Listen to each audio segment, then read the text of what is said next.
दोस्तों मैं फराज मलिक। ईवीएम को लेकर जो कल से हंगामा शुरू हुआ है अभी भी थमने का नाम नहीं ले रहा है। वाराणसी और बरेली के अंदर कथित तौर पर बीजेपी पार्टी ने ईवीएम चोरी की, घोटाला करने की कोशिश की, जिसके बाद समाजवादी पार्टी के कार्यकर्ताओं ने गाड़ियों को पकड़ लिया। अब और खबरें आ रही हैं बनारस से कि यहां पर भी ईवीएम को पकड़ा गया है। साथ ही साथ मिर्जापुर से भी यह खबर आ रही है जहां पर समाजवादी पार्टी के कार्यकर्ताओं ने यह आरोप लगाया कि जहां पर स्ट्रांग रूम बना हुआ है, ईवीएम मशीन रखी हुई है, वहां पर बीप की आवाजें आ रही हैं। जिस तरह से वोट डालते टाइम बीप की आवाज आती है, तो ये आरोप लगाए हैं समाजवादी पार्टी के कार्यकर्ताओं ने कि बीप की आवाज आ रही है स्ट्रांग रूम से।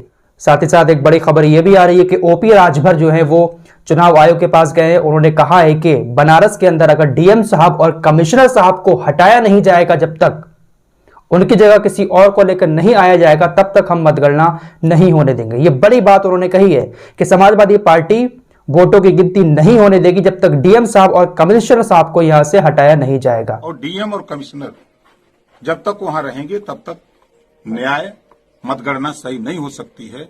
जब तक डीएम और कमिश्नर को हटाया नहीं जाएगा तब तक मतगणना वहां हम लोग नहीं होने देंगे। क्या तो मीडिया ने जब उनसे ये सवाल पूछे तो उन्होंने कहा कि चुनाव आयोग ने हमें भरोसा दिलाया है कि हम इसका कोई इंतजाम करेंगे। साथ ही साथ कानपुर देहात से भी ये खबर आ रही है कि वहां के एसपी साहब ने भी बड़ा आदेश दे दिया है कि अगर मतगणना में कोई गड़बड़ी करता है तो सीधी गोली मारने के आदेश दिए जाएंगे। ये बड़ी बात कही है वहां के एसपी साहब ने। तो फिलहाल ईवीएम को लेकर अभी भी घमासान छिड़ा हुआ है। बहुत सारे वीडियो सामने आ रहे हैं, लोग सोशल मीडिया पर शेयर भी कर रहे हैं और कह रहे हैं कि बीजेपी पार्टी पूरी तरीके से धांधली करना चाह रही है।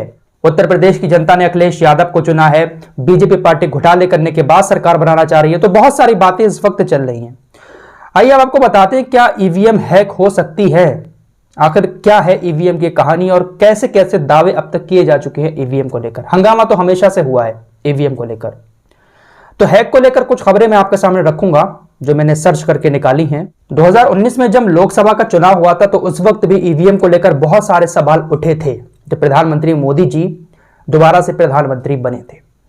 तो अमेरिका के एक हैकर ने बड़ा दावा किया था कि 2014 में ईवीएम को हैक किया गया था। यह बड़ा दावा किया था, आपकी स्क्रीन पर पूरी रिपोर्ट भी है। अमेरिका के उस हैकर ने दावा किया था 2014 में मशीनों को हैक करने के बाद ही सरकार बनी है।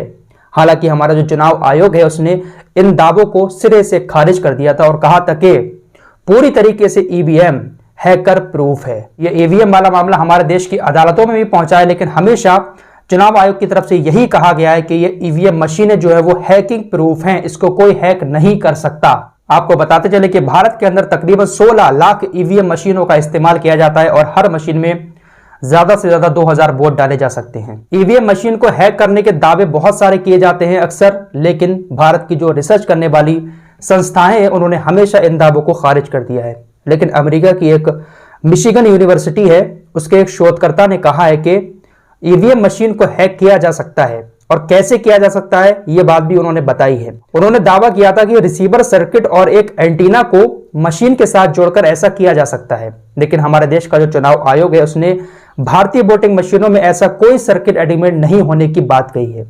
कहा कि ऐसा कोई सर्किट एलिमेंट नहीं है जिससे कोई एंटीना जोड़कर इसको हैक किया जा सके। आयोग का कहना है कि इतने व्यापक स्तर पर हैकिंग करना लगभग नामुमकिन सी बात है। यह चुनाव आयोग का कहना है। आपको यहां पर एक बात और बताते चले कि 4 साल पहले वीवीपैट नहीं हुआ करता था जिसमें से पर्ची निकलती है ना बटन दबाने के बाद, तो ये पहले नहीं था, सिर्फ बटन दबा दिया और आप वापस आ गए।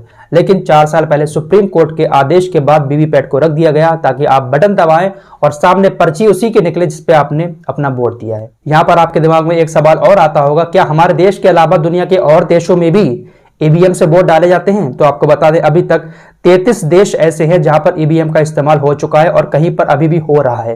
लेकिन अमेरिका के अंदर 19 साल पहले ईवीएम से वोटिंग को बंद कर दिया गया है। वहां पर अब ठप्पा लगाकर ही चुनाव होता है। तो यही है ईवीएम की कहानी और उसको हैक करने के दावे जो अब तक सामने आए हैं। इसके अलावा किसी ने हैक करने का दावा नहीं किया है और ना ही कोई ऐसा प्रूफ दिया है। सिर्फ मिशिगन यूनिवर्सिटी के एक शोधकर्ता ने जरूर कहा था कि एक एंटीना सर्किट में लगाकर उसको हैक किया जा सकता है। फिलहाल चुनाव आयोग समय समय पर इन दावों को खारिज करता चला आया है। अब देखने वाली बात होगी कि कल क्या होता है। मिलते हैं एक और नई वीडियो के साथ, तब तक के लिए अपना ख्याल रखें।